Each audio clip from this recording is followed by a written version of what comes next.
The courtroom buzzed with whispers as Lieutenant Sarah Chen stood before the judge, her wrists bound in steel handcuffs that clinked softly with each shallow breath. Her dress uniform, once pristine, now seemed like a costume she no longer recognized. The prosecution had painted her as reckless, a woman who had disobeyed direct orders during a classified operation in Yemen, resulting in what they called an unauthorized engagement. The media had already convicted her, their headlines screaming about the female Navy SEAL who had gone rogue.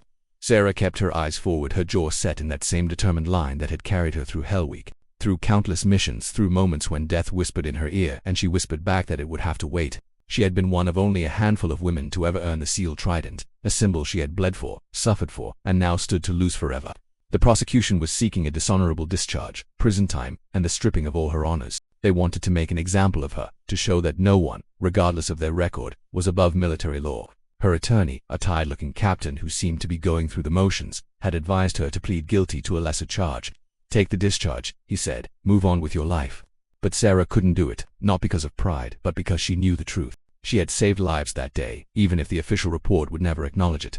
She had seen the thermal signatures of 3 children in a building marked for demolition, had radioed it in, and when the order came anyway, she had made a choice. She had taken the shot that disabled the detonator, giving those children 30 more seconds to run. 30 seconds that meant everything. The judge, a stern woman with silver hair pulled back so tightly it seemed to stretch her face, was reviewing the charges when the heavy doors at the back of the courtroom suddenly swung open. The sound echoed like thunder, and every head turned in unison.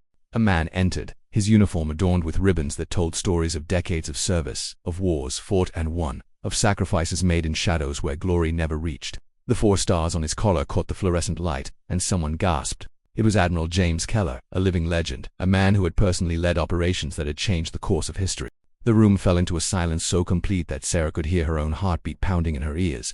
The judge stood, as did everyone else in the courtroom, a reflexive show of respect for a man whose reputation preceded him like a tidal wave.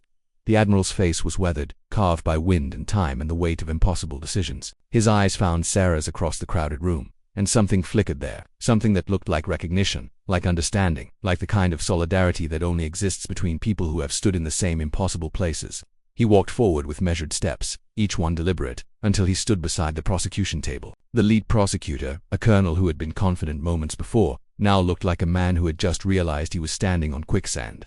The Admiral reached into his jacket and produced a folder, its contents classified by the red stripe across its cover. He handed it to the judge without a word, and she opened it, her eyes scanning pages that made her expression shift from stern to surprised to something that looked almost like shame.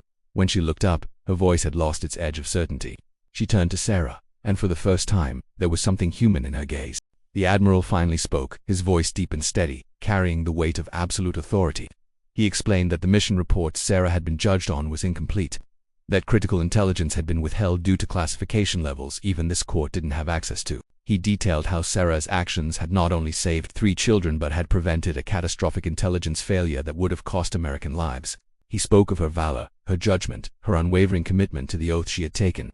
The judge's gavel came down, and the sound was like a door closing on one life and opening on another. All charges dismissed. Sarah felt the handcuffs removed, felt the cold metal slide away from her wrists, and for a moment, she couldn't move. The Admiral approached her, extending his hand. When she took it, he leaned close and said words meant only for her. Words about courage and doing what's right even when the world calls it wrong. As Sarah walked out of that courtroom, her trident still pinned over her heart, she understood that sometimes vindication doesn't come with fanfare, but with the quiet recognition of those who truly understand what it means to serve.